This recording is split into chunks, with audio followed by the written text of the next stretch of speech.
Ce homme n'était pas ordinaire. Il courait plus vite qu'un cheval, sautait plus aucune sauterelle, avait un odorat plus fin qu'un chien, et nageait mieux qu'un poisson. Pourtant, la veille encore, il était maigre et très faible. Il souffrait d'un asthme sévère. Il était incapable de distancer même un vieil homme. Même les chiens le poursuivaient pour le mordre. Les enfants le méprisaient. Et même une vieille femme pouvait le mettre à terre. Mais il rêvait depuis toujours de devenir policier. Il avait passé le concours de l'école de police 4 fois. Et il avait échoué à chaque fois. Cette fois encore, le résultat ne changea pas. Dès le début de l'épreuve, il fit tomber son inhalateur par terre, pendant que les autres étaient déjà loin devant. Sur le chemin, il vit un clochard en feu. Tout le monde essayait de trouver un moyen de le sauver. Mais lorsqu'il réagit enfin,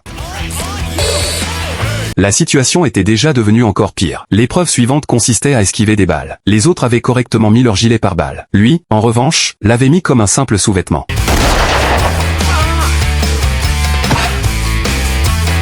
À la dernière épreuve, non seulement il échoua, mais il se fit dessus sur le coup. C'était déjà la deuxième fois que cela arrivait. Toute la ville se moquait de lui. Pourtant, il avait un idole, un homme très fort, dont les murs de la maison étaient couverts de médailles. Un jour, cette idole lui demanda de réparer son ordinateur. Il était heureux comme dans un rêve, et, sans pouvoir se retenir, il prit le pistolet de l'autre pour le manipuler. À ce moment-là, la police reçut une alerte, un supermarché venait d'être braqué. Aucun agent n'était sur place. Il serra les dents et se précipita. Il voulait prouver qu'il en était capable lui aussi. Mais les choses empirèrent encore. La voiture de police perdit le contrôle et se renversa. Elle dévala une falaise. Les chocs brisèrent les branches une à une. Mais le véhicule ne s'arrêta pas. Il roula encore et encore, jusqu'à être complètement détruit. Et pourtant, il survécut miraculeusement. Mais à ce moment-là, un énorme rocher tomba du sommet de la montagne. Cette fois, il pensa vraiment que c'était fini. Ses talons touchaient presque son nez. Le soir, un ours le traîna dans la forêt. Puis il fit un rêve étrange. À son réveil, il n'avait aucune blessure. Son corps avait totalement changé. Ses muscles étaient devenus extrêmement puissants. Sa force était hors du commun. Il courait plus vite que n'importe qui. Même les chevaux ne pouvaient pas le rattraper. Les chiens avaient peur de lui, et certains se cognaient contre leur niche en fuyant, s'évanouissant sur le coup. À l'aéroport, il pouvait sentir de très loin les substances interdites. Dès qu'il repérait un suspect, il se jetait sur lui immédiatement, et lui mordait fermement le pantalon. Plus incroyable encore, peu importe où les objets étaient cachés, il parvenait toujours à les retrouver avec précision. Tous les policiers furent choqués. Ils le considérèrent comme un être incroyable, et l'intégrèrent immédiatement dans la police.